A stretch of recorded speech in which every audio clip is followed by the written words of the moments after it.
මගේ තාත්තා කැපුවොත් නිල්ලය. ඒ කියන්නේ ඔහු උග්‍ර ශ්‍රී ලංකා කාර්යයකි.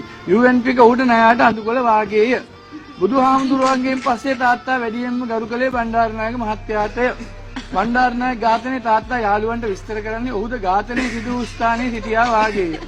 එම ඝාතනයේ පිළිබඳව රහස් පොලිසියවත් උදන්නා කරුණු කාරණා අපේ තාත්තා දැන සිටියේ.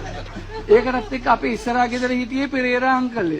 පෙරේරා අංකල් දරුවෝ 12 දෙනෙක්. ඒ නිසා පෙරේරා අංකල්ට සොයිසාපුර හැමෝම කවුරුත් කිව්වේ බබාලෑ තාත්තා කියාය. ඔහු කැපුවත් කොලේ. UNP එකේ ඕනෑම හරි වැරද්දක් එදින් ඔහු පිණි සිටියේ. බබාලෑ තාත්තාගේ දෙවියන් ජීආර් ජයවර්ධනය.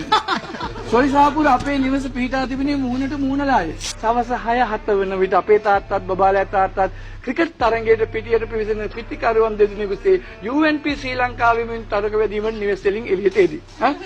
ඕයි මේ වෙනකොට ඕයි යකෝ තමුසේ යන වචන පවා ක්‍රීඩා පිටියට පැමිණෙන. තරගයේ උච්චතම අවස්ථාව දැන් එළඹ ඇත.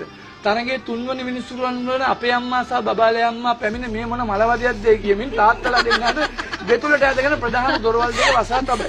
එන්නක මේ පළවෙනිදා උදේම අපේ තාත්තා නිල් පාට කමිසයක් ඇඳගෙන කැම්බල්ලේ. බබාලා තාත්තා කොළ පාට කමිසයක් ඇඳගෙන ගෝල් පේස්සේ. ඒකල UNP රැස්වීම පැවැත්වුවේ ගෝල් පේස් එකේ. සවස ඔවුන් දෙදෙනා ගෙදර ඉන්නේ UNP ශ්‍රී ලංකා රැස්වීම වල ඒ කතිකයන් කළ කී දේ හුවමාරු කර ගැනීමට. ඒ හුවමාරුවේදී එකෙක් මැරෙන්නට පවා පුළුවන් බව දන්නා බබාලේ අම්මා සහ අපේ අම්මා වේලපයිම තාත්තලා දෙන්නාට කෑමෙන් බීමෙන් සංග්‍රහ කොට ප්‍රධාන දොරවල් දෙක වසා තබයි. පක්ෂ දෙකේ වෛරය දිගටම තිබිනේ. ජීආර් ජයවර්ධනට වඩා බබාලේ තාත්තා UNP බණ්ඩාරනායකටත් වඩා අපේ තාත්තා ශ්‍රී ලංකාවේ. UNP එකත් ශ්‍රී ලංකාවේකත් හැමදේම දිනුවේ.